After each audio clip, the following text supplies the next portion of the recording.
Welcome to Second Listen Saturday on the Parenting Roundabout podcast, where we share some fun moments from a past episode for your weekend listening pleasure. Look for new episodes every Monday through Friday. Today, we are going to talk about Weight Watchers. Last week, we complained about sharing a kitchen with people who have different priorities and preferences than we do. And Terry and I have both mentioned before that we are Weight Watchers users. Yes. So now Weight Watchers, or WW, are we supposed to call it that? We're supposed to call it WW now, Oprah says. Dub. Yes. It's taking some heat because it came out with a version of its program that was aimed at kids. So that was probably a bad idea. Yeah. That's one of those things that makes you wonder about the board meeting at which that was decided and who thought it was a good idea. Right. It's just, you had to know you were going to take some flack for it. And it sounds like there were things that they could probably do to make it less that way that they did not. I mean, do not have before and after photos of children. And, you know, I have really liked a lot of WWs, which is ridiculous, but not as bad as Marriott Bonvoy, so I'll let it slide. But you know, on their Facebook and on their Instagram, they're all really, really, really into lifestyle, and that's, you know, that it's just all about learning how to eat in a healthy way, and I like that, and I do think that's a large part of the Weight Watchers program and why it's been successful for me. So I was trying to talk my daughter into maybe looking at it, and I said, go look on their website, figuring it would be all sorts of good lifestyle-y, not big emphasis on weight, and you go to their website and it's still, I lost 100 pounds. You know, they got to pick a lane, I think. Yeah. You know, are they going to be about watching your weight and losing a ton, or are they going to be about finding healthy ways to eat and being positive and affirmative in the way that you approach food? You know, both those things have their uses, but I don't think that I think you have to pick one, and they really have not. So this thing with kids, I think, is a symptom of that. Right. They're talking like it's going to be about teaching kids to eat healthy, but they're still putting it in a weight loss package. You know, it's pretty dangerous too bad. Ground. I mean, it's a fine line, right? Yeah, but at the same time, I mean, it's definitely true that weight is a problem for children and young adults and teens. And there's no really good way to address it, because however if you try to approach it, you're a terrible person trying to make them have eating disorders. And at the same time, you know, there are points at which it could be a health risk. Presumably your pediatrician is going to say something, but they don't want to be the bad guy either. So, I don't know. Weight Watchers has been very successful for me in terms of losing weight. It has been fairly unsuccessful for me in terms of maintaining weight, because I start to resent paying the money every month when I did what I wanted to do and I know what to do, so I quit, and then I slowly gain the weight back again, and then I have to go back on, and they welcome me with open arms, and all my recipes are there and everything, and all my history. But it's part of their trying to broaden this and make it a lifestyle thing and make it something that can cross all the ages. I would love to see them do something that reinforces healthy eating away from the weight loss part that would appeal to people on maintenance. Because once you make your goal, you want to celebrate it, so they should give you something. I think they should cut the monthly cost. If the monthly cost got cut, I would stay. Right. And then you know that if you gain weight, you'll have to pay more. That would be a motivator for me.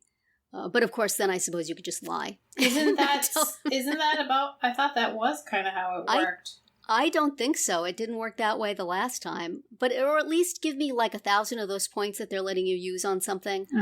You know, there should be some reinforcement to keep you with it, to keep being healthy in your food choices, instead of just going solo again. That would be, I really wish they could find some way to do that. I don't think that they have, because I have honestly gone through this quit and then rejoin cycle more than twice. Right. Possibly more than 3 times. Well, and I I just haven't quit yet because I'm afraid. Well, because I feel like that's what's going to happen, you know? Yes, it always happens. I reached my goal and then I changed my goal so that I wouldn't be done. So I changed my goal and I still haven't met the new goal. Like, I just dance around it, which I have been for months. So yes, that's annoying also. You know, it doesn't seem to have a huge connection. Like, I could, you know, be really conscientious about my points and about, you know, staying within my points and tracking everything and logging everything and still gain like a pound or a half a pound. And then the next week I could be like, whatever, and, you know, just kind of take it a little easy and then lose. Like, it seems to just be like every 3-ish weeks I might lose a half a pound. Yeah. Based on my experience, I think there's two things. One of which is the effects of 1 week are not necessarily felt that week or at the next weigh-in. They maybe take a week or two to build up momentum and to be seen. So it's like Dancing with the Stars. You know, you're getting eliminated based on what you did a week ago. And also, sometimes I think exercise, especially if you're a fairly small person, exercise may make you gain weight. And that's extremely discouraging. Yeah. At least in the short run, it does. At least in the weekly weigh-in, it does. And it's like, I stayed in my points and I exercised and I got all these extra points and I didn't use them and now could I have gained weight? Yeah. So it's really discouraging. So they maybe need to explain that more. I think the program is humongously easy to use. I mean, I was on it back on the days when you had so many fruits and you had so many proteins and you had so many this and that and you had to construct your day based on that. The points is much easier. I like it. And it does effectively work for me. I do lose weight on it every single time. I just don't keep it off. Right. Because I leave. Yeah. They need to find a way to keep me. What could they do? How could they bribe me? They need to think in terms of bribes to keep us yo-yo people paying our monthly fees. I just can't get into the food tracking. I just find it so tedious that I end up like I find that I just can't input that food tracking. So if they're dealing with kids, I mean, I couldn't imagine a child stopping to plug in their... It would have to be an obsessed child, which is the problem.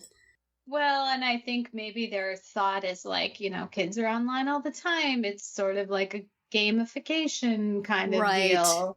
But I don't think it's a really fun game. So, that was definitely one of my big hurdles to start it. That I do not like food tracking. Yeah. Well, they do have another one that you don't have to track, but then you have to just only eat the certain foods that are on their list. And I've never tried that one because I find for me, psychologically, tracking is what works for me. It makes me accountable. And that's that's why I always go off it. You know, I gain weight when I go off it because I no longer have that accountability of both the monthly fee, which I have to get my money's worth from, and the easy tracking. Yeah. Right. Yeah, the app definitely makes it easy to track. And because has so many users, you know, everything you want is usually in there, you know, whether it's something from like a chain restaurant or any kind of food. If you scan the barcode, any packaged food, you scan the barcode and somebody's done the work already of plugging in all the numbers. Better and better over the many times I've been on it. It just keeps getting... Although the only thing, I can't seem to search my recipes on the website. I don't understand why that doesn't work, but that's a small thing. I don't even use the recipes. Usually, I use them. Once in a while I use the recipes, like if I'm like, I have 1 million, you know, cucumbers from my farm share or whatever, then I might... Oh, I don't mean their recipes. I mean, know, like when my husband cooks something, I put the ingredients in and then I figure out how many servings it is. Right. Which is basically how many points do I want it to be. It's that many servings. Yeah. I try to make Does it your about Montreal a cup. spice count for anything? It does not. Montreal No, spice that's seasoning a would be a free zero. food. Oh. The other day, my husband, he's so helpful. He was making this chicken chili, and I looked at all the ingredients in the chicken chili, and they were all 0 points. I thought, wow, this is going to be like a 0-point dinner. And then he said, oh, by the way, I got breaded chicken tenders for that. Is that okay? I'm like, no. Wrong. I thought you were going to say that I topped it with, a pound of cheddar cheese or something. Yeah. No, he's famous for that. Just with after I've gone through and painstakingly figured out the number of points, he goes, oh, by the way, we're putting cheese on top. Is that okay? Or I just poured some spaghetti sauce in there to go along with the crushed tomatoes that were 0 points. That's not a problem, is it? That's when you're like, nope, that's the emotional points that we talked about last week. Right. Like, someone else is making this. Yeah. Yeah, right. That you get credit for, eating what your husband cooks. Exactly. And being right. happy about it. Right. But I do wish there was a way to, maybe what they need is not a food app for kids, but an app for moms to plan their kids' food. Mm-hmm. So that it would be just the mom doing it, and it would say, my kid eats this for lunch. How terrible is that? And it would say, very terrible. Right. How about this instead? And then you would say, well, my kid won't eat that. Can we Right. what else you got? Next. And eventually you would come up with something Yeah. that was sort of nutritionally satisfactory, and the kid would not have the weight of having to plan and play that themselves, but you could have some nutritional guidance, because it's hard to know as a parent, Mm-hmm. Well, and then it goes back to what we were talking about last week, where both parents or whoever's doing the shopping and the cooking has to buy in as well. Right. I mean, like an app that the mom would use would be awesome, but I can just see in my house how that would fall apart. As soon as I was not the one that went to the store.